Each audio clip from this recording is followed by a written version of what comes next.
जय।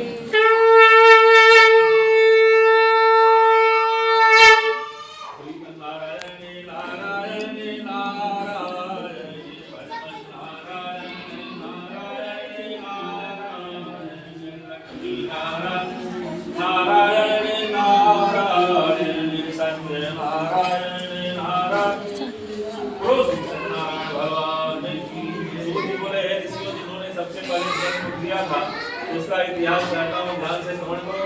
सुंदर काशी की नगरी में एक अत्यंत गरीब ब्राह्मण रहता था। वह भूख और प्यास से बिगड़े पृथ्वी पर दर घूमता रहता था। ब्राह्मण से मेल भाव रखने वाले भगवान ने ब्राह्मण को दुखी देकर एक बूढ़े ब्राह्मण का रूप धारण किया और उसके पास जाकर के आदर के साथ पूछा कि हे मित्र, आप अत्यंत दुखी होकर इस पृथ्वी पर क्यों घूमते रहते हैं? श्रेष्ठ ब्राह्मण ऐसा मुझसे कहो, मैं सुनना चाहता हूँ। ब्राह्मण बोला, मैं एक निर्धन ब्राह्मण हूँ, भिक्षा के लिए पृथ्वी पर फिरता रहता हूँ। भगवान, यदि आप इसे छुटकारा पाने का कोई उपाय जानते हो, कृपा करके मुझे बताओ।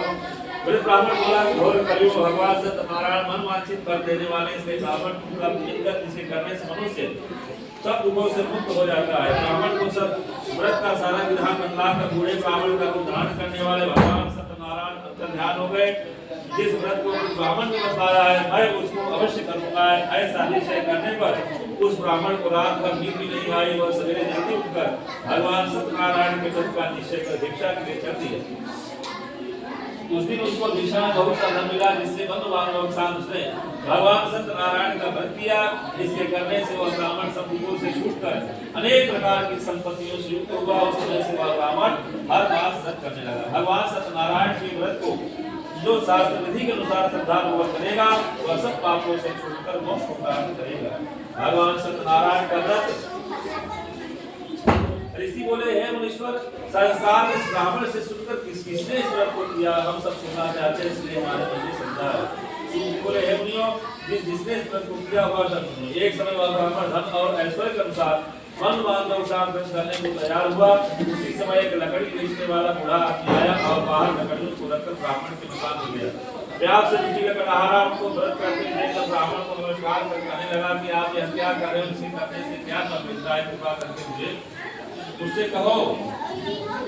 ब्राह्मण ने कहा, समनों का भाव को पूरा करने वाला है भगवान सत्यनारायण का व्रत है। उनकी ही कृपा से मैं यहाँ धन खाने आज की वृद्धि हुई। ब्राह्मण इस व्रत के बारे में ध्यान करवा लकड़हारा बहुत प्रसन्न हुआ और भगवान का चरणामृत खाने के बाद अपने घर गया। लकड़हारे ने अपने मन में इस प्रकार का संकल्प किया कि आज ग्राम में लकड़ी बेचने से जो धन मिलेगा, उसी भगवान सत्यनारायण का उत्तम व्रत करूंगा। ऐसा अपने विचार कर वह बूढ़ा आदमी लकड़ियां अपने सिर पर रखकर जिस नगर में धनवान लोग रहते थे, वह ऐसे सुंदर नगर में गया।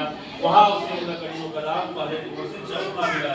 तब वह बूढ़ा लकड़हारा धाम में और अति प्रसन्न होकर पके केले की खड़ी शंकर